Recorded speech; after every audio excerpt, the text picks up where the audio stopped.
सामाजिक संगठन सूर्यक्षेत्र फाउंडेशन पक्षर कृत्रिम बुद्धिमत्ता विप्लव आह्वान और सुजोग शीर्षक जातीय स्तरीय आलोचना चक्र आसंता डिसेम्बर 7 तारिख 2025 रविवार पूर्वाह्न 10टा समय जयदेव भवन ठारे अनुष्ठित हेब।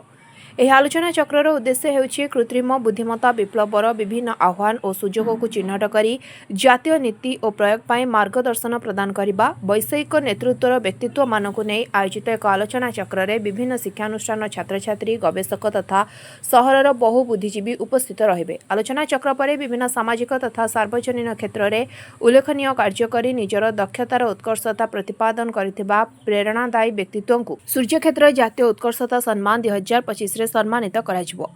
ଏହି ଏକ ଦିବसीୟ କାର୍ଯ୍ୟକ୍ରମରେ ଓଡ଼ିଶା ସରକାରଙ୍କର ଆଇନ ପୂର୍ବ ଓ ଅବକାରୀ ବିଭାଗର ମନ୍ତ୍ରୀ ଶ୍ରୀଯୁକ୍ତ ପୃଥ୍ୱୀରାଜ ହରିଚନ୍ଦନ ମୁଖ୍ୟ ଅତିଥି ଭାବେ ଯୋଗଦେବେ।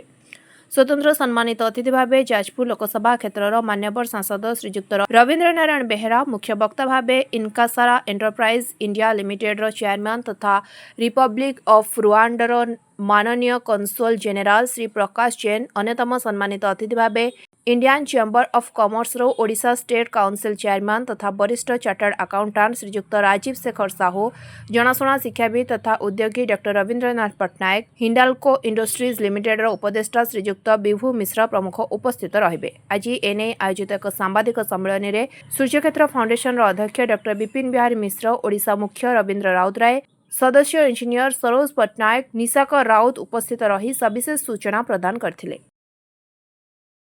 आमे से दिन सूर्यक्षेत्र एक्सीलेंस अवार्ड आमर प्राय प्रत्येक वर्ष दिया होची विभिन्न क्षेत्र रे। एई वर्ष आमे माने 16 जन लोक को मनोनीत करिचु। हेल्थ, एजुकेशन, एनवायरनमेंट उपरे, सोशल सर्विस उपरे एवं फाइनेंशियल सेक्टर आउ जगन्नाथ प्रेमी, जगन्नाथ कल्चर, कारण एआई आज सबु जगार प्रभावित। तेणु आम यही क्षेत्र लोकन को चूज करूँ। आम गोटे जूरी थिला जो माने बसिक चूज कर 16 जन लोक को आम सम्मानित करूँ। यही परिप्रेक्षी में आपको कही रखा चाहे आम सूर्यक्षेत्र फाउंडेशन कैंसर उपरे बहुत काम करे। बॉम्बे रे आज आमर 3टा कैंसर शेल्टर होम अच्छी जो ओडिशा रू लोक जाती से रही सुविधा सुजोग नियंती। आमर गाड़ी अच्छी, आमर वॉलंटियर्स अच्छी, आम रही बहुत सुलभ मूल्य रे दिया जाए। तेणु यही कार्य आम गत 20 वर्ष धरी करी आसुछु। तो एथिरे मध्य जो माने आपण मानक माध्यम रे देखुथिबे से माने आम फाउंडेशन रो साहाय्य नहीं पारिबे। सेथिपई आम वर्ष रे 2 थर प्रोग्राम करू। गोटे हूँ एनवायरनमेंट उपरे, आउ गोटे हूँ सूर्यक्षेत्र एक्सीलेंसी अवार्ड। तो एक्सीलेंसी अवार्ड समय आम यही गोटे गोटे सब्जेक्ट बाछि थाउ जो थे समाज रो भलो ही पारि ता उपरे आम आलोचना करू। तेणु यही वर्ष मध्य से आसंता रविवार 7 तारिख दिन 9:30 जयदेव भवन ठारे आमर यही कार्यक्रम अनुष्ठित हम। तेणु समस्ते जोग देवा को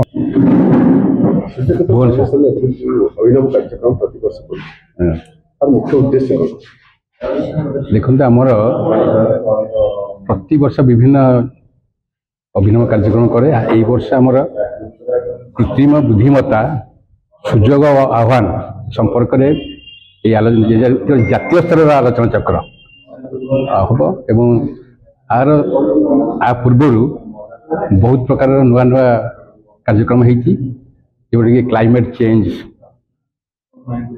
परिवेश सुरक्षा, यही सब कार्यक्रम हाथ में नहीं समाज सेवा कार्यक्रम हाथ में नहीं। चलित वर्ष ये कृत्रिम बुद्धिमत्तार सुजोग आह्वान संपर्क में कार्यक्रम रही। आमर यही अनुष्ठान गोटे 2 दशंधि धरी विभिन्न समाज सेवा कार्यक्रम कर आसुची। डॉक्टर विपिन बिहारी मिश्र चेयरमैन अच्छा निर्देश क्रमे यही कार्यक्रम रही। थरक जो आम हम सूचना भवन में 7 तारिख दिन आम आवार्ड दौचु। आगुरी आम परिवेश रत्न आवार्ड देइथिलु एवं प्रति वर्ष आमर एक्सीलेंस आवार्ड प्रदान करुछु।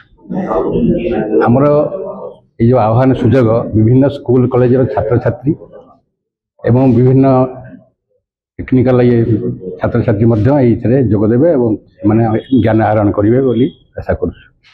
ଭୁବନେଶ୍ୱର ନା ଅନ୍ୟ ଆମେ ଦେଖନ୍ତୁ ବିଭିନ୍ନ ଜାଗାରେ ଆମେ ପ୍ରତ୍ୟେକ ଜିଲ୍ଲାରେ ଆମେ ଏଇ କାର୍ଯ୍ୟକ୍ରମ କରୁଛୁ। ଆଗରୁ କେଉଁଝର ଜିଲ୍ଲାରେ କରିଥିଲୁ, ମୟୂରଭଞ୍ଜ ଜିଲ୍ଲାରେ ମଧ୍ୟ କରିଥିଲୁ। ପ୍ରତ୍ୟେକ ଜିଲ୍ଲାରେ ଆମେ ଏଇ କାର୍ଯ୍ୟକ୍ରମ କରିବା ପାଇଁ ସ୍ଥିର କରିଛୁ। ବିଶେଷ କରି ଗ୍ରାମାଞ୍ଚଳର ଆଦିବାସୀ ଏବଂ ଲୋକମାନଙ୍କୁ ଆମେ ସାହାଯ୍ୟ କରୁଛୁ। ଆମର ବିଭିନ୍ନ ଟେକ୍ନିକାଲ କଲେଜ